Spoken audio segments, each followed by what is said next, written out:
अस्सलाम वालेकुम फ्रेंड्स। तो आज हम डिस्कस करने वाले हैं आपका ईएमआई चैप्टर को हम डिस्कस करेंगे इस वीडियो में। ये बोर्ड्स के लिए स्पेसिफिकली जेके बोर्ड्स के लिए, तो उसी को मद्देनज़र रखते हुए आप ये पढ़ेंगे और किसी बोर्ड के लिए नहीं है, ये ना सीबीएसई के लिए, सिर्फ जेके बोर्ड के लिए है जो आपका पेपर है फिज़िक्स का। तो उसके लिए हमने ईएमआई चैप्टर का जो है एक रिवीजन वीडियो डालना चाहते हैं। ठीक है, तो हम ईएमआई को शुरू करते हैं बिना कोई टाइम वेस्ट किए।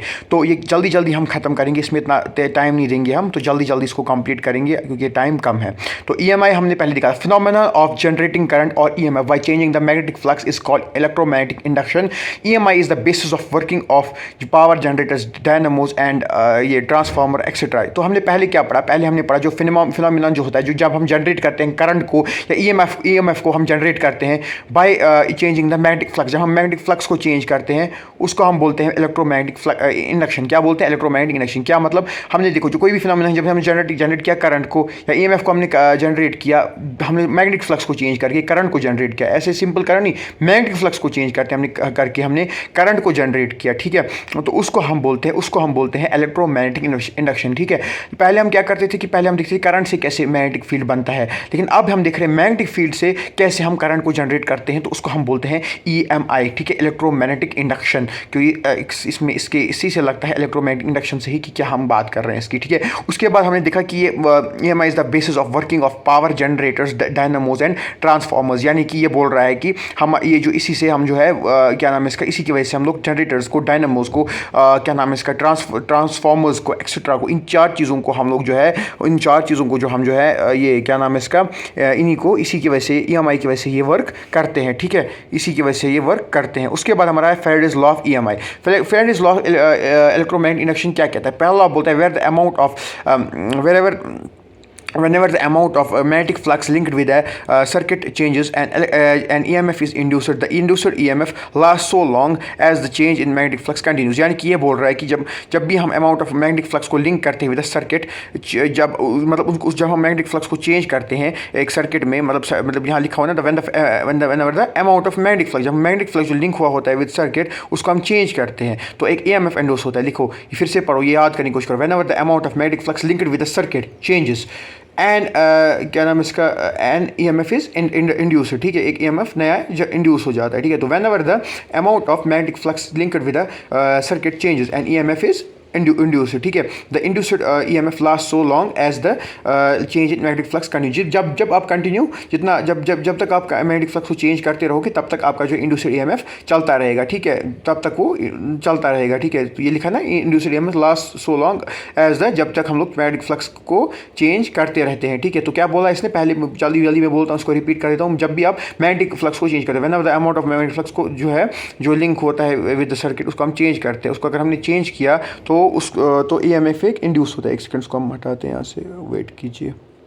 हाँ, तो उसको जो है हम उसको वहाँ पे हटा देंगे। ठीक है, तो ये हो गया। तो उस वक्त क्या हो जाता है, एक ईएमएफ इंड्यूस्ड हो जाता है। ठीक है, तो एक इंड्यूस्ड ईएमएफ जो है वो तब तक लास्ट तब तक होता है जब तक हम मैग्नेटिक फ्लक्स को कंटिन्यू करते हैं। ठीक है, जब तक हम मैग्नेटिक फ्लक्स को कंटिन्यू करते हैं तब तक वो जो है ये क्या नाम इसका चेंज कर, जब तक हम लोग मैग्नेटिक फ्लक्स को कंटिन्यू करते हैं तब तक इंड्यूस्ड ईएमएफ जो है वो चलता रहता है, तब तक वो चलता रहेगा। ठीक है, उसके बाद नहीं चलेगा वो। ठीक है, अब हम लोग चलते हैं आगे के टॉपिक्स पे। हाँ, तो in Faraday's experiment, when magnet is moved towards the coil or the magnet is moved away from the coil, in both the cases galvanometers show deflection indicating that EMF is induced in the coil। यानी कि ये बोल रहा है कि अगर आपके पास Faraday's experiment जब उसने किया तो वहाँ पे जब उसने मैग्नेट को मूव किया टूवर्ड्स द कॉइल। देखो, इस वक्त आपको मैं तेज़ बोल रहा हूँ क्योंकि अभी हमारे पास टाइम नहीं है इसको, हम ये क्रैश कोर्स है। ठीक है, तो ऐसे आपको उसी हिसाब से देखना है। ठीक है, तो क्या मैं बोल रहा हूँ आपको, फिर से बताता हूँ। जो Faraday's एक्सपेरिमेंट के हिसाब से हमने मैग्नेट को मूव किया ना टूवर्ड्स द कॉइल, यानी कि हमने मैग्नेट को कॉइल के सामने मूव किया या मैग्नेटिक फील्ड को दूर किया, यानी कि अवे फ्रॉम द कॉइल, तो दोनों केसेस में जो है हमारा गैल्वानोमीटर जो है उसने डिफ्लेक्शन शो की और उसकी वजह से उससे हमें क्या पता चला कि ईएमएफ जो है वो इंड्यूस हुआ। क्या हुआ? एक ईएमएफ जो है वो इंड्यूस हुआ, एक नया ईएमएफ इंड्यूस हुआ है। ठीक है, तो ये बात आपको याद रखनी है। ठीक है, उसके बाद हमने क्या देखा, पहले बोल रहा हूँ, फिर से एक्सपेरिमेंट किया, मूव जो है मैग्नेट को जितना पास लाया कॉइल की, या हमने मैग्नेट को दूर किया कॉइल से, गैल्वानोमीटर ने वहाँ पे इंडिकेट किया, डिफ्लेक्शन दिखाई, उसने दिखाया कि वहाँ पे ईएमएफ जो है इंड्यूस हुआ है। ठीक है, उसके बाद हमारा जो सेकंड लॉ, एक सेकंड वेट कीजिए। हाँ जी, तो magnitude of EMF induced in a circuit is directly proportional to the rate of change of magnetic flux linked with circuit. यानी कि दूसरा लॉ क्या बोला, जो मैग्नीट्यूड जो है ईएमएफ का कितना इंड्यूस हुआ एक सर्किट में, वो डायरेक्टली प्रोपोर्शनल है कितनी तेज़ आप चेंज करोगे मैग्नेटिक फ्लक्स को जो कि लिंक होता है सर्किट का। यानी कि सीधी सी बात है कि उतना ज़्यादा ईएमएफ इंड्यूस होगा जितना तेज़ वो उस पर प्रोपोर्शनल है। किसके प्रोपोर्शनल की जितना ज़्यादा आप मैग्नेटिक में उतना ज़्यादा मैग्नीट्यूड होगा ईएमएफ जो इंड्यूस हुआ है, जितना ज़्यादा आप जितनी तेज़ आप रेट ऑफ चेंज होगी। यानी कि आप जितना तेज़ मैग्नेटिक फ्लक्स को चेंज करते हो जो कि लिंक्ड है विद सर्किट। ठीक है, ये हो गया आगे। इसके बाद हम देखते हैं व्हेन द आगे, इसके बाद आगे चलते हैं। ठीक है, तो इसके बाद हमने आगे चलते हैं। When the magnet is moved faster, galvanometer deflection is क्या नाम इसका मोर इन Faraday's experiment। यानी कि जब तुम तेज़ मैग्नेट मूव करोगे तो गैल्वानोमीटर जो डिफ्लेक्शन होगी ज़्यादा होगी। इससे इंडिकेट क्या होता है कि ज़्यादा जो है हमारे पास करंट इंड्यूस हुई है, तो वो हमें देखना है। ठीक है, तो उसके बाद हमारा अब हम उसको चेक करते हैं। देखो φ1 जो है वो मैग्नीट्यूड है फ्लक्स एट एनी टाइम का। ठीक है, जो क्या नाम इसका magnetic flux after time T है वो है φ2। ठीक है, तो rate of change of flux को हम कैसे बोलेंगे, φ2 - φ1 डिवाइडेड बाई टी। ठीक है, तो जो according to Faraday's second law है, Faraday's के सेकंड लॉ के हिसाब से ये किसके प्रोपोर्शनल है कि कितना आप क्या नाम इसका मैग्नेटिक फ्लक्स को चेंज करते हो, है ना, तो कितना चेंज हुआ है वो, तो उसी के प्रोपोर्शनल दिखा रहा है divide by time rate of change of. ठीक है, फ्लक्स। तो उसके बाद आप ई को देखोगे, देख रहे हो वो directly proportional to φ2 - φ1 divide by T. E is equal to K φ2 - φ1 divide by T. तो हेयर के जो है वो 1 के बराबर है, तो E is equal to φ2 - φ1 divide by T. उसके बाद जो फॉर स्मॉल टाइम जो है डी टी, उसके लिए जो है E is equal to d by d T.